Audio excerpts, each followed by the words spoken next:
ਜੀ ਕਾ ਖਾਲਸਾ ਸ਼੍ਰੀ ਵਾਹਿਗੁਰੂ ਜੀ ਕੀ ਫਤਿਹ। ਜਨਮ ਸਾਖੀ 10 गुरुओं की सूरज प्रकाश ग्रंथ साखी गुरु हरगोबिंद साहिब जी की। करतपुर निवास। दूसरे दिन गुरु जी गुजरावा से चलकर बेड़ियों के द्वारा सतलुज नदी को पार करके सब सेना और पार किया और मल्लाह को 500 रुपये इनाम दिए। दूसरे दिन जब किरतपुर के नज़दीक पहुँचे तो बाबा गुरुदित्ता जी ने प्रमुख सिखों के साथ आगे होकर गांव से बाहर आप जी का स्वागत किया। युद्ध में गुरुजी की हुई जीत का हाल सुनकर सब ने खुशी मनाई और कड़ा प्रसाद की देख बाती। धन गुरु नानक। दिवाली का मेला। करतपुर निवास करते हुए गुरुजी को 6 महीने बीत गए। दीपमाला का मेला आ गया। दूर दूर से बहुत सिख संगत गुरुजी के दर्शन करने आई। बहुत रौनक लगी। गुरुजी के 2 समय दीवान सजते व अटूट लंगर बंटता। डाके, बंगाल और दक्षिण पश्चिम की सिख संगत आप जी के लिए बहुत कीमती और बहुमूल्य वस्तु छोड़े, शास्त्र और वस्त्र आदि लेकर हाजिर होती। जो सिख दूर रास्ते होने के कारण गुरुजी के पास पहुंच न सकते, वे अपने घर की कड़ा प्रसाद की देख करके गुरुजी के आगे अपनी मनोकामना पूरी होने की अरदास करके बांट देते। धन गुरु नानक। वैसाखी का मेला। तद उपरांत वैसाखी का मेला नजदीक आ गया। चारों ओर से संगत गुरुजी के दर्शन करने आई और बहुत मूल्यवान वस्तु लाकर भेंट की। वैसाखी महीने की संक्रांति वाले दिन करतपुर के निकट संगत ने तंबुओं कनातों में डेरे लगा दिए।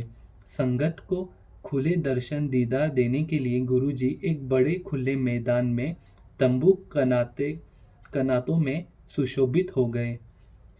संगत ने हाजिर होकर नजदीक वस्त्र, अनाज आदि भेंट करके माथा टेका और मेवड़ा अरदास करता कि सिख की मनोकामना पूरी हो। धन गुरु नानक। इस समय बदकशां का एक धनाढ्य सौदागर आया। उसने अपनी दसवंत की धनराशि में से गुरुजी के लिए एक बढ़िया तेज दौड़का घोड़ा, एक सुंदर कीमती पोशाक, सफ़ेद बाज, एक दोधार फौलादी खंडा, जारी से जड़ी हुई एक कलगी और एक बहुत सुंदर ढाल दूसरे देशों से खरीद कर गुरुजी को अर्पण की। गुरुजी ने खुश होकर उसे पूछा कि तुम किस देश से आए हो और तुम्हारी कौन सी कामना है। सौदागर ने बताया कि वह बदकाश देश का रहने वाला है और देश विदेश से चीज़ों का व्यापार करता है।